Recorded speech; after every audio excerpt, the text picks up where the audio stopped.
സംബന്ധിച്ചിടത്തോളം ഇപ്പം മറുപക്ഷത്തുള്ള സ്ഥാനാർത്ഥികളല്ല എന്നെ സംബന്ധിച്ച് ഞാൻ ഒരു 4 ദിവസത്തെ പ്രചരണം കഴിഞ്ഞപ്പോൾ മനസ്സിലാക്കിയപ്പോൾ എൻ്റെ എതിരാളിയായിട്ട് നിൽക്കുന്നത് പഴയ ഷാഫിയാണ്.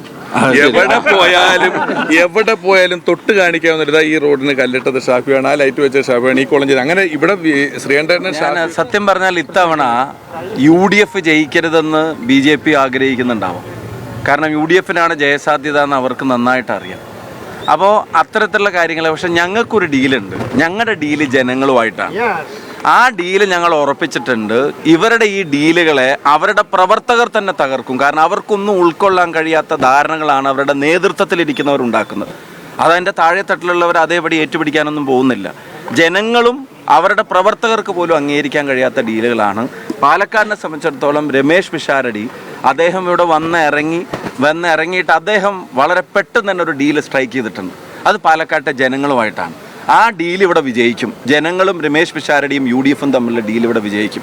അതേപ്പം ലാസ്റ്റ് ചോദ്യത്തിന് നിങ്ങൾ പറഞ്ഞ ഉത്തരം, ഒരു സാധാരണ കോൺഗ്രസ് പ്രവർത്തകൻ UDF പ്രവർത്തനം നൽകും ഞങ്ങൾക്കൊക്കെ അഭിമാനമാണ്. ഞാനിതിന് മുമ്പും പറഞ്ഞിട്ടുണ്ട്. രാഹുൽ ഗാന്ധി രാജ്യത്ത് ജാതിയുടെയും മതത്തിൻ്റെയും വസ്ത്രത്തിൻ്റെയും ഭക്ഷണത്തിൻ്റെയും പേരിലൊക്കെയുള്ള വിഭാഗീയത രാജ്യത്ത് ഭരണകൂടത്തിൻ്റെ തന്നെ തണലിൽ വളർന്നുകൊണ്ടിരിക്കുമ്പോൾ അതിനെതിരായി രാജ്യത്തോട് ഒരുമിക്കാൻ ആവശ്യപ്പെട്ട് സ്വതന്ത്ര ഇന്ത്യയിൽ നടന്ന ഏറ്റവും വലിയ പൊളിറ്റിക്കൽ മൂവ്മെൻറ്റിൽ ഒന്നായിരുന്നു ഭാരത് ജോഡോ യാത്ര. ആ ഭാരത് ജോഡോ യാത്ര രാജ്യത്ത് നടക്കുമ്പോൾ, കേരളത്തിൽ UDF അധികാരത്തിലില്ല, കേന്ദ്രത്തിൽ UDF അധികാരത്തിലില്ല. എനിക്ക് തോന്നുന്നു അദ്ദേഹം താമസിക്കുന്ന മുനിസിപ്പാലിറ്റി പോലും അന്നുണ്ടായിരുന്നില്ല. അപ്പോൾ ഭരിക്കുന്ന ഒരിടങ്ങളിലും അധികാരത്തിൻ്റെ ഒരു ചിഹ്നമില്ലാഞ്ഞിട്ടും രാജ്യം ഒരുമിക്കാൻ നടക്കുന്ന പൊളിറ്റിക്കൽ മൂവ്മെൻറ്റിൻ്റെ ഭാഗമാവൽ എൻ്റെ ഉത്തരവാദിത്തമാണെന്ന് അറിഞ്ഞ് പാർട്ടി പ്രതിസന്ധിയിലുള്ളപ്പോൾ കോൺഗ്രസ് നശിച്ചു പോകരുത്, ആ ആശയത്തോടൊപ്പം നിൽക്കേണ്ടത് ഒരു പൗരൻ എന്നുള്ള നിലക്ക് ഉത്തരവാദിത്തമാണെന്ന് പറയുന്ന പൊളിറ്റിക്കൽ ഐഡിയോളജി കാത്തു സൂക്ഷിക്കുന്ന ഒരാൾ ഇവിടെ നടത്തുന്ന രാഷ്ട്രീയ പോരാട്ടമാണെന്ന് പാലക്കാട്ടെ ജനതയ്ക്ക് അറിയാം.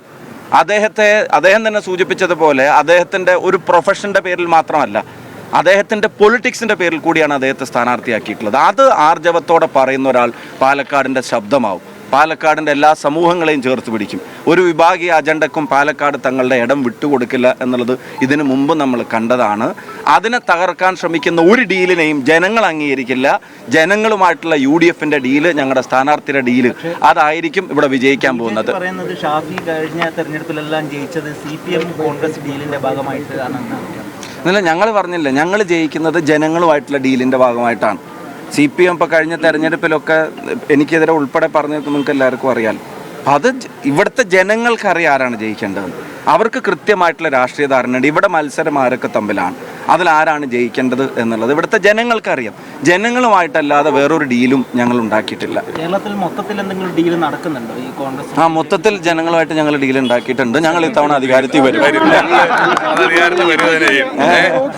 പ്രചാരണം പഴയ MLA ഇവിടുത്തെ പാലക്കാട് MLA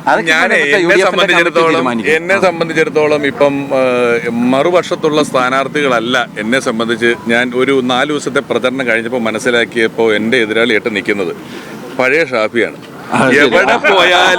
എവിടെ പോയാലും തൊട്ട് കാണിക്കാവുന്ന ഈ റോഡിന് കല്ലിട്ടത് ഷാഫിയാണ്, ആ ലൈറ്റ് വെച്ച ഷാഫിയാണ്, ഈ കോളേജ് അങ്ങനെ ഇവിടെ ശ്രീകണ്ഠേട്ടൻ ഷാഫിയൊക്കെ നടത്തിയിട്ടുള്ള കാര്യങ്ങൾ പറഞ്ഞുകൊണ്ടാണ് അതുപോലെ ആവണം, അതുപോലെ ചെയ്യണം എന്ന് പറഞ്ഞുകൊണ്ടാണ് എന്നോട് പറയുന്നുള്ളൂ. എന്നോട് വേറെ ഒരാളുടെയും പേര് ആരും ചോദിക്കുന്നു. ഇറങ്ങിയപ്പോൾ ഒരു കാര്യം ഞങ്ങൾക്ക് രണ്ടാക്കും മനസ്സിലായി, അതിനേക്കാളും ബെറ്ററായി ചെയ്യും.